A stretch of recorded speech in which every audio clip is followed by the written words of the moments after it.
बहुत समय पहले की बात है। एक रेगिस्तान के किनारे बसे छोटे से शहर में दो भाई रहते थे, कासिम और अली बाबा।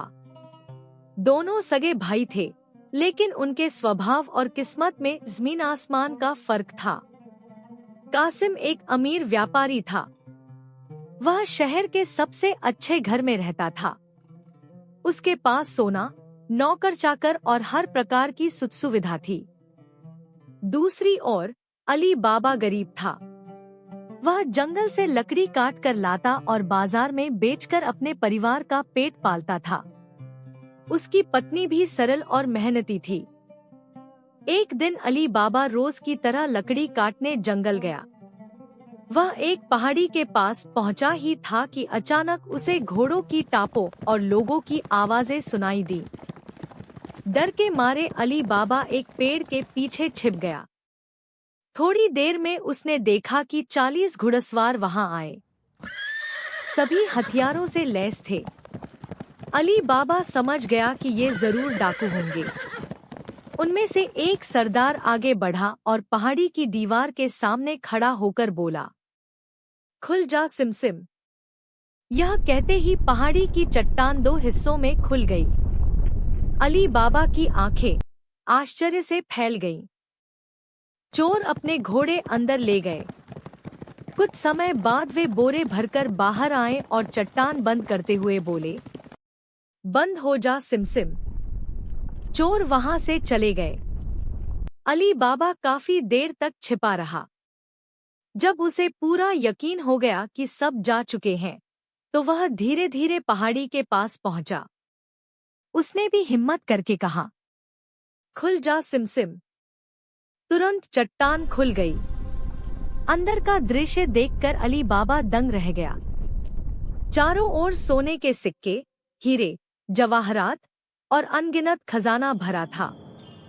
अली बाबा ने सोचा, यह धन चोरों का है। अगर मैं थोड़ा सा ले लूं, तो किसी का नुकसान नहीं होगा। उसने जितना उठा सका उतना खजाना अपने गधों पर लादा और घर लौट आया। उसने अपनी पत्नी को सारी बात बताई। दोनों बहुत खुश हुए, लेकिन अली बाबा ने समझदारी से कहा कि इस धन का इस्तेमाल सावधानी से करना होगा। कुछ दिनों बाद अली बाबा की पत्नी को सोने के सिक्के गिनने के लिए तराजू की जरूरत पड़ी। वह तराजू उधार लेने कासिम की पत्नी के पास गई। कासिम की पत्नी बहुत चालाक थी।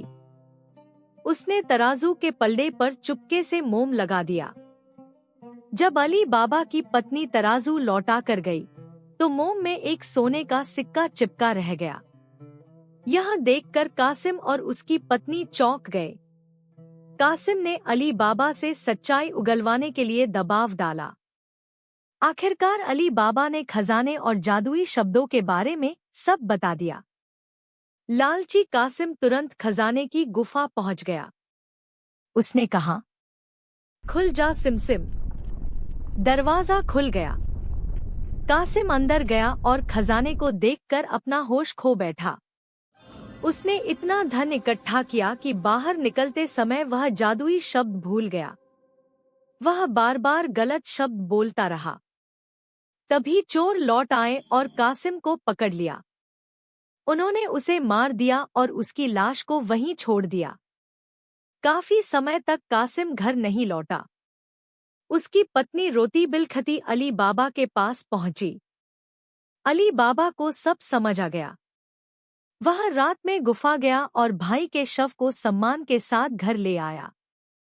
एक समझदार और बहादुर दासी मोरजाना की मदद से कासिम का अंतिम संस्कार चुपचाप कर दिया गया।